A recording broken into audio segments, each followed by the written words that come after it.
तो इस क्वेश्चन में डिफाइन करना है centre of curvature, principal axis, principal focus, pole of a spherical mirror. तो इसके अंदर अगर हम देखें तो अगर कोई स्फेरिकल मिरर है that is a part of a hollow glass sphere, उस स्फेयर का जो सेंटर होगा that is the centre of curvature. जैसे कि यहाँ पे हम लोग देख पा रहे हैं इस स्फेयर का ये सेंटर है, तो this is the centre of curvature. Then principal axis, principal axis क्या है? It is an imaginary line जो कि सेंटर ऑफ कर्वेचर और पोल के थ्रू पास होता है। तो ये है इसके answers. Principal axis is a straight line passing through the centre of curvature and the pole of a spherical mirror. उसके बाद चलते हैं प्रिंसिपल फोकस। फोकस क्या है? Focus is a point on principal axis through which all the rays coming parallel to the principal axis after reflection meet. तो ये कौन से केस में होगा? कॉनकेव मिरर के केस में होगा, बिकॉज दे एक्चुअली मीट।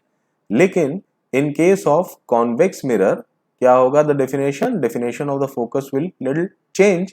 इसके अंदर ये होगा कि the rays coming parallel to the principal axis after reflection diverge in such a way that they appear to come from a single point and that point is called focus. उसके बाद चलते हैं what is the pole of a spherical mirror? that is the center part of the mirror that is called the pole। जैसे इस case में क्या है? ये जो है सेंटर पार्ट है, तो ये पोल हुआ। आगे चलते हैं, what is a spherical mirror? तो इसके अंदर जो डेफिनेशन है, spherical mirror is that mirror whose reflecting surface is a part of a hollow sphere of glass।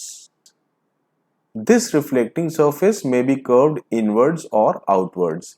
तो अगर ये आउटवर्ड कर्व हुआ, जैसे कि ये है बाहर की तरफ कर्वेचर है जहां पे हम ऑब्जेक्ट रखेंगे, तो वो अगर बाहर की तरफ कर्व्ड है तो उसको हम बोलेंगे कॉन्वेक्स मिरर।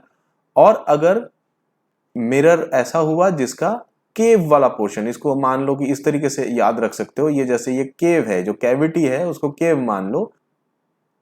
अगर केव वाले पोर्शन के सामने ऑब्जेक्ट रखा जाए तो वो कॉनकेव मिरर है। Distinguish between a concave and a convex mirror. तो इसके अंदर क्या क्या है? A spherical mirror whose reflecting surface is curved inwards, that is faces towards the center of the sphere is called a concave mirror। A spherical mirror whose reflecting surface is curved outwards, that is called a convex mirror। अगला question है, name the spherical mirror which has a virtual principal focus and a real principal focus. Give reasons to support your answers. तो ये भी हम लोगों को पता है, पहले भी देख चुके हैं। इसके अंदर क्या है? Mirror with virtual principal focus is convex mirror because it is behind the mirror and all the rays of light parallel to the principal axis are extended backwards to meet at principal focus। ये really meet नहीं करते हैं reflected rays, they are extended backwards, whereas in case of concave mirror the focus is in front of the mirror।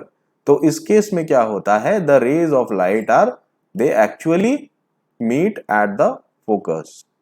ये concave mirror के case में होता, they actually meet at the focus, while here in case of convex mirror what happens? The ray of light they diverge and they are produced backwards to meet at focus। So this is what? This is virtual focus and this is real focus।